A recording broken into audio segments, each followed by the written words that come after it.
Greetings everyone, I am RSV. Today's video is about Pse Burst in the Retem Rank 2 zones, and in the future, in the Rank 3 zones that we'll likely be getting in the update coming in the Alio region in February. So last month, a player and his associate, the Uber Elite, discovered information about the Pse Burst, and that information was reported on by content creators. While in most cases this information was presented in a clear and concise way, in some cases it caused conflict and confusion. So here is a brief rundown of that information, and I'll quickly talk about what matters and what doesn't matter. Emergency quests and trials have a 10% chance to increase the gauge and a 5% chance to decrease it, whereas the non-highlighted groups of enemies, so any group of enemy that is not an emergency or trial, has a 10% chance to decrease the gauge and a 10% chance to increase the gauge. And the second major key piece of information here is purely that after 5 minutes of the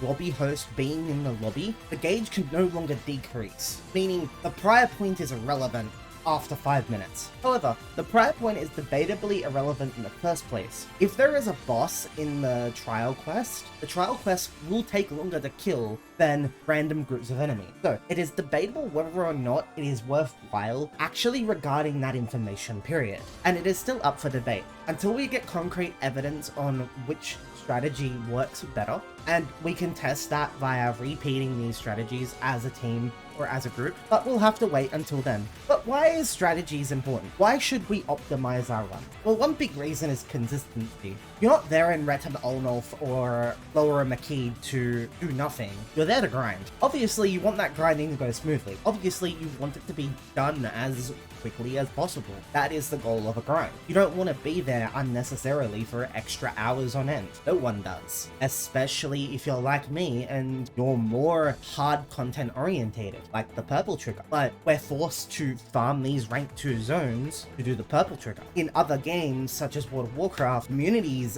are really upset about stuff like that. Having to do content that isn't the content that they want to do because it's locked behind other content. The other thing is time wasting. Now this goes very heavily into consistency. However, I'm not actually talking about being consistent. I'm talking about what not being on the same page as everyone else in your group causes. It can cause you being on the other side of the map from where the Pse Burst is. It can cause you to miss out on earlier Pse bursts because there's that one person that is still killing E's, or the trigger quest hasn't been pruned, so you lose a bar while fighting it. There are other events that cause time wasting scenarios, but those are major ones, and it's important to acknowledge them, as the whole point of using strategy isn't necessarily to optimize, it's to avoid the negative strategies that occur from just being left to your own devices. So what are the strategies? Well, there are two strats I'll talk about in this video. Now, strat 1, hunt the E's and T exclusively. This one is self-explanatory. Everyone's in the same group. You're following the E's and the T's to the letter. The pros are, everyone's together, everyone gets the same XP pool. After 5 minutes, all strats are out the window. The other thing about this strategy is it needs little communication. But what are the negatives? Missed Pse Burst because there wasn't a trigger up at 4 bars. Losing a Pse Burst to the trigger mobs because the triggers weren't pruned. Potentially wasting several minutes fighting hard to kill trigger enemies over and over again to get a Pse Burst. And then we have strategy 2, which simply is kill E until T spawns. Once T has spawned, prune the T, kill everything of the T except for one beefy enemy, and then go farm the surrounding zones until you're at 4 bars. What are the pros and cons of this strategy? Guaranteed access to any early Pse bursts if the players are coordinating properly. Higher likelihood of not having to rely on that 5-minute mark. More chances at Pse burst gauge up because the non-trigger boss enemies can be killed faster. But what are the cons of this? Everyone is more likely to become spread out, and it takes leadership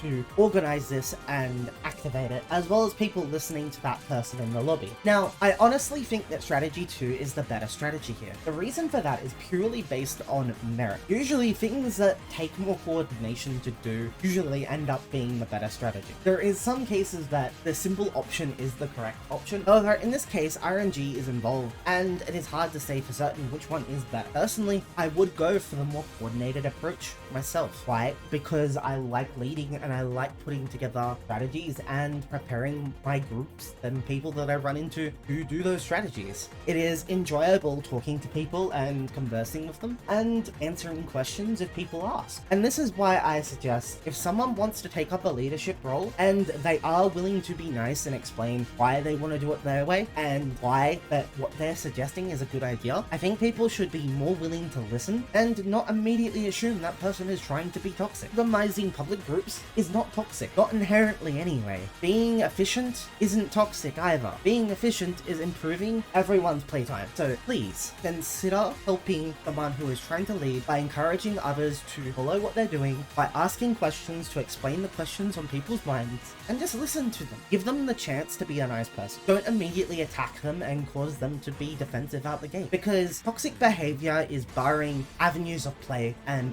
ways of playing the game, as well as disrupting people's ways of playing the game. Simply suggesting things and trying to lead a group of people isn't malicious or toxic. In fact, I think it's a very positive thing, as long as people listen to each other and hear each other out. You have an opinion on why one strat's better than the other, let people know. Don't just ignore what their play is. But if you are leading, here's some tips. Stay impartial and stay as neutral as possible in that conversation. You do not want to show negative emotion while explaining things. Want to be as compassionate and as understanding as possible. 2. Set up macros using the chat key functions and use hotkeys to talk about what to do and to help you more easily control movement and remind people to do positive things like check the inventory. The more positive that you are, the more positive everyone else will be around you. Positivity is a contagious thing. And lastly, a third tip, if people still don't understand why, if people are still